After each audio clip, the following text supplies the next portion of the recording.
बिहार की राजनीति में लालू नीतीश के बाद अब प्रशांत किशोर का शोर सुनाई दे रहा है। जनस्वराज के संयोजक और चुनावी रणनीतिकार प्रशांत किशोर ऑड इवन के तहत एक दिन आरजेडी तो दूसरे दिन जेडीयू पर हमलावर रहते हैं। अब एक बार फिर प्रशांत किशोर ने बिहार के मुख्यमंत्री नीतीश कुमार पर हमला बोला है। इस बार पीके ने सीएम नीतीश कुमार को सीधा चैलेंज कर दिया है। प्रशांत किशोर ने सीएम नीतीश पर मुजफ्फरपुर रेप और हत्याकांड को लेकर हमला बोला है। मुजफ्फरपुर कांड पर सीएम नीतीश को घेरा कि मुख्यमंत्री ने एक बयान नहीं जारी किया है। इस पर एक निर्भया का मामला हुआ था, पूरा देश हिल गया, पूरा देश हिल गया। उससे भयावह घटना बिहार में हुई है और कोई उस पर संज्ञान लेने वाला नहीं है। पीएमसीएच के सुपरिटेंडेंट को हटा दिए, बस बात हो गई। नीतीश में दम है तो मुझे जेल भेजे।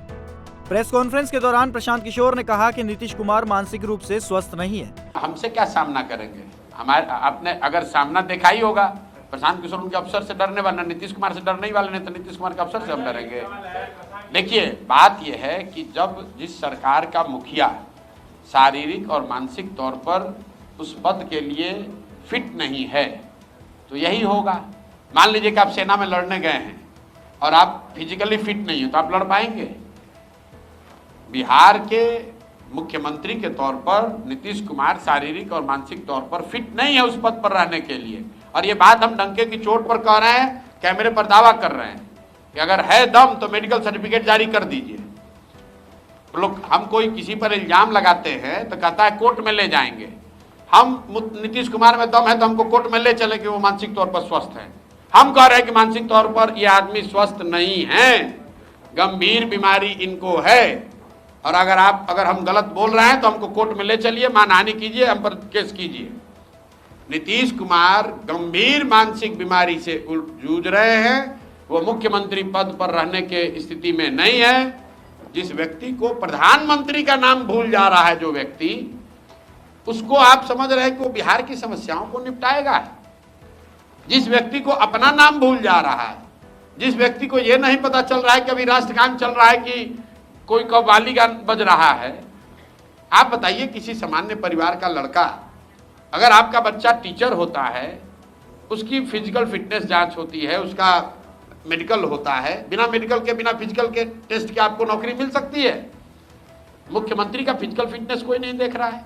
और हम तो आपको कह रहे हैं, उनका एक मंत्री है, उगाही मंत्री, हमको कल कोर्ट में केस किया है हमारे ये कहने पर कि भाई समाज में चर्चा है कि इसने अपने बेटी का टिकट पैसा देकर खरीदा है। ये कहने पर जाके केस किया है।